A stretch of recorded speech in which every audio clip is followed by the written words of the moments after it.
विद्यार्थियों, श्री प्रताप सिंह बारेट राजकीय स्नातकोत्तर महाविद्यालय शाहपुरा के भूगोल विभाग के यूट्यूब चैनल पर आपका स्वागत है। आज हम भारत का भूगोल के अंतर्गत जल संसाधन और सिंचाई बहुउद्देशीय परियोजनाओं से संबंधित कुछ महत्वपूर्ण मुद्दों पर यहाँ इस वीडियो के माध्यम से चर्चा करेंगे। हम सामान्य रूप से प्रारंभ करते हैं तो किसी भी वस्तु या किसी भी तथ्य के बारे में जब हम जानना प्रारंभ करते हैं तो हम उसका एक सामान्य परिचय लेते हैं, उसी से हम आगे अपना अध्ययन प्रारंभ करते हैं। तो हम देखते हैं कि जब हम जल संसाधन की बात कर रहे हैं तो जल क्या है। जल हाइड्रोजन और ऑक्सीजन का एक यौगिक है। लगभग 71% भूभाग पर जल का विस्तार है, जिसके अंतर्गत महासागर आ जाते हैं। सागर, झील, नदियाँ, ग्लेशियर सभी सम्मिलित हैं। यह मनुष्य, जीव जंतुओं, पादपों की जीवनोपयोगी या मूलभूत आवश्यकता का एक प्रमुख प्राकृतिक संसाधन या बहुमूल्य राष्ट्रीय संपदा हम इसे कह सकते हैं। जब हम भारत में उपलब्ध या उपयोग योग्य जल प्रति व्यक्ति प्रति वर्ष की बात करेंगे तो 1991 से 2050 की हम जब एक टेबल के माध्यम से चर्चा करते हैं तो आप देखिए कि 1991 की जो हमारी जनसंख्या थी 850 मिलियन, उन समय उपलब्ध जल था 2830। ठीक है। अब उपयोग योग्य जो जल था वो 1290 घन मीटर के रूप में था। 2001 में 1030 मिलियन हो गई। उपलब्ध जल की संख्या कम हो गई। उपयोग योग्य जो जल है उसकी भी संख्या कम हुई। इसी तरह से हम देखते हैं कि 2011 में 1210 मिलियन जनसंख्या पर जो घन मीटर जल है वो 1970 घन मीटर जल रहा, निरंतर डिक्रीज हुआ, कम हुआ। उपयोग्य जल मात्र 910। 2025 की बात करें तो लगभग अनुमानित हम कहते हैं कि 1350 से 1400 मिलियन जनसंख्या अनुमानित होगी। जल की उपलब्धता 1700 घन मीटर, उपयोग योग्य जल 780 घन मीटर। 2050 में देखें तो 1650 मिलियन अनुमानित जनसंख्या अगर रहती है तो उपलब्ध जल 1445 घन मीटर और उपयोग योग्य जल 680 घन मीटर। और इस टेबल से आप ये देखिए, समझने का प्रयास कीजिए कि अगर हम 1991 से लेकर 2050 के दृष्टिकोण से बात करें तो निरंतर जल की उपलब्धता में कमी आ रही है तथा उपयोग योग्य जल की मात्रा में भी कमी आ रही है। और यह एक बहुत ही खतरनाक स्थिति है जो कि हमारे लिए शुभ संकेत नहीं माना जा सकता। इसलिए यहाँ प्रश्न उठा है कि अगर निरंतर जल की कमी रहेगी तो हम आने वाली पीढ़ियों को जल की उपलब्धता कैसे सुनिश्चित कराएं, जल की गुणवत्ता को कैसे बना के रखें। तो हमें कुशलतम उपयोग या अधिकतम जो इस जल का विकास है, ये दोनों महत्वपूर्ण तथ्य हैं, इन पर हमें ध्यान देना पड़ेगा। तो हम यहाँ बात करते हैं सबसे पहले कि हमारा जो जल है वो किस प्रकार फॉर्म में है। तो उसे दो प्रमुख स्रोत हम मानते हैं, धरातलीय जल और भूमिगत जल के रूप में। धरातलीय जल संसाधन की जब हम बात करें तो इसका जो मुख्य स्रोत है वो नदी, झील और जलाशय है। मैदानी नदियाँ सिंचाई पेयजल के लिए विशेष रूप से उपयोगी होती है। आधिकारिक आंकड़ों के अनुसार देश का लगभग 50% से ज़्यादा सिंचित क्षेत्र जो है वो उत्तर प्रदेश, पंजाब और तमिलनाडु के अंतर्गत आता है।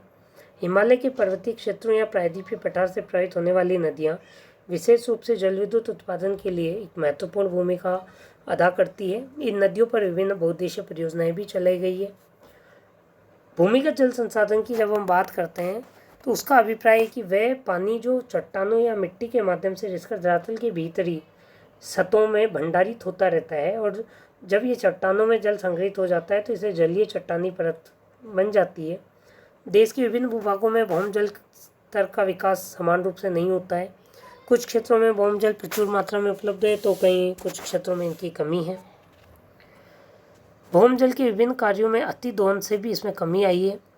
भूमिगत जल संसाधन के जो मुख्य कारक प्रभावित करते हैं उसमें जलवायु दशा, उच्चावच, भूगर्भिक संरचना, जलीय दशाएं मुख्य हैं। इन्हीं विशेषताओं के आधार पर हम भारत को 8 मुख्य भूगर्भिक जल प्रदेशों में विभाजित करते हैं। तो जो पहला भूगर्भिक जल प्रदेश है वो प्रीकैम्बियन रवेदार सेलों का प्रदेश है। देश का आधे से अधिक भूभाग इन सेलों के अंतर्गत आता है। इसके अंतर्गत मुख्य रूप से तमिलनाडु, तेलंगाना, आंध्र प्रदेश, छत्तीसगढ़ का दंडकारण्य क्षेत्र, बुंदेलखंड, राजस्थान, यहाँ जल संसाधन की कमी पाई जाती है। प्रीकैम्बियन अवसादी जो सेल है वो कुडप्पा विंध्यन बेसिनों पर विस्तृत है। यहाँ भी भूमिगत जल की कमी पाई जाती है। अगर हम इस मानचित्र के आधार पर देखें भारत में भूगर्भिक जल स्रोत के आधार पर, तो आप ये देखिए कि पूरा का पूरा जो मानचित्र है इसमें अलग अलग श्रेणियाँ दी गई है, सीमांकन किया गया है। और प्रीकैम्बियन रवेदार, प्रीकैम्बियन गोंडवाना, ये जो सभी जो मुख्य हैं उनको हमने इनमें अलग अलग क्षेत्रों के रूप में देख सकते हैं। गोंडवाना अवसादी जो बेसिन है इसमें बराकर, दामोदर, स्वर्णरेखा, गोदावरी बेसिन, यहाँ पर्याप्त भूमिगत जल संसाधन उपलब्ध है। दक्कन ट्रेप प्रदेश अवैध बेसाल्टी चट्टानों के उपस्थिति के कारण भूमिगत जल की यहाँ कमी पाई जाती है। इसमें मुख्य क्षेत्र महाराष्ट्र और कर्नाटक आते हैं। सेनोजोइक अवसादी जो बेसिन है इसके अंतर्गत तटवर्ती आंध्र प्रदेश, तमिलनाडु, केरला, गुजरात सम्मिलित हैं। टर्सरी सेलों की उपस्थिति के कारण पर्याप्त भूमिगत जल पाया जाता है।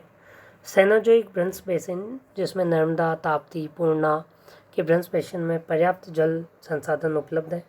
गंगा ब्रह्मपुत्र बेसिन देश का सर्वाधिक भूम जल संपन्न प्रदेश माना जाता है। इसके अंतर्गत उत्तर प्रदेश, बिहार, असम, पश्चिम बंगाल के क्षेत्र सम्मिलित हैं। यहाँ देश का लगभग 44% भूमिगत जल संसाधन उपलब्ध है। हिमालय क्षेत्र में भूमिगत जल संसाधन की कमी है। हिमालय राज्य उत्तराखंड, हिमाचल, जम्मू कश्मीर सम्मिलित हैं। जल संसाधनों का उपयोग सिंचाई, पेयजल, परिवहन, विभिन्न बहुउद्देशीय नदी घाटी योजनाओं, उद्योग, अनेक घरेलू उपयोग में भी हम करते हैं। और सबसे महत्वपूर्ण उपयोग जो हम करते हैं वो सिंचाई के संदर्भ में करते हैं।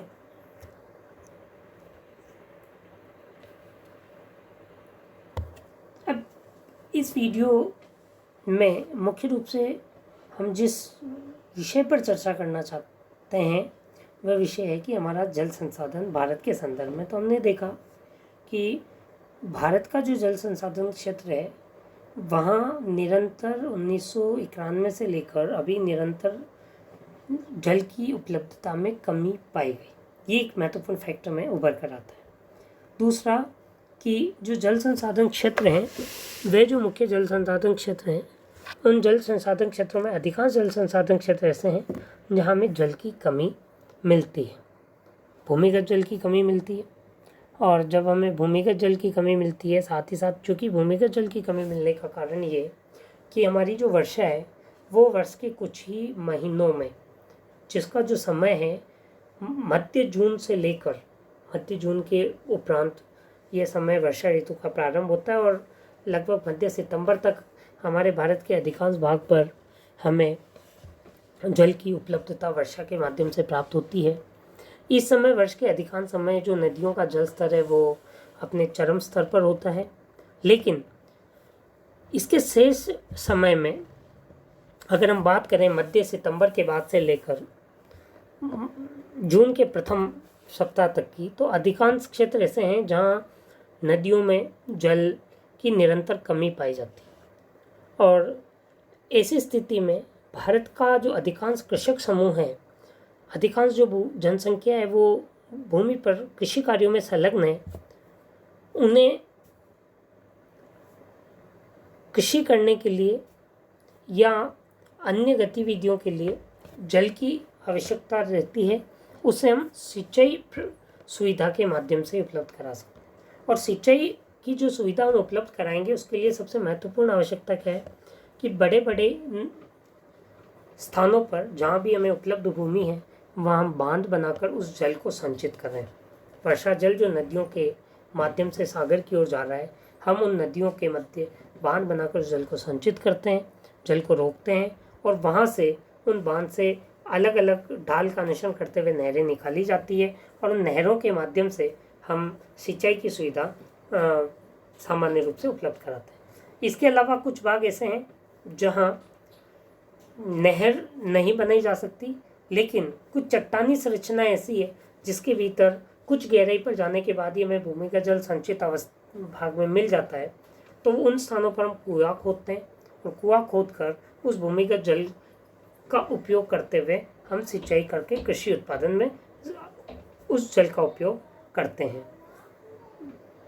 इसके साथ साथ हम पेयजल की भी एक महत्वपूर्ण समस्या होती है। उस पेयजल की सुविधा के लिए भी हम जगह जगह नलकूप खोद कर भूमिगत जल का दोहन करते हैं। आजकल हम कृषि क्षेत्र में भी नलकूप के द्वारा सिंचाई का उपयोग कर रहे हैं। तो हम सामान्य रूप से देखते हैं कि जो जल संसाधन है, उस जल संसाधन का हम दोहन,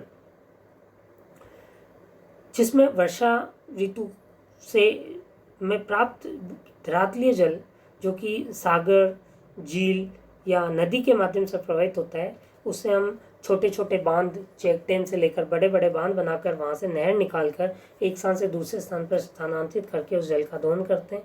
जबकि जो भूमिगत जल है उसका दोहन हम कुआं खोद कर, जिसमें आसानी से कम गहराई पर है, अगर अधिक गहराई पर भूमिगत जल है तो हम फिर नलकूप खुदाई करके, नलकूप खोद कर हम उस भूमिगत जल का दोहन करते हैं।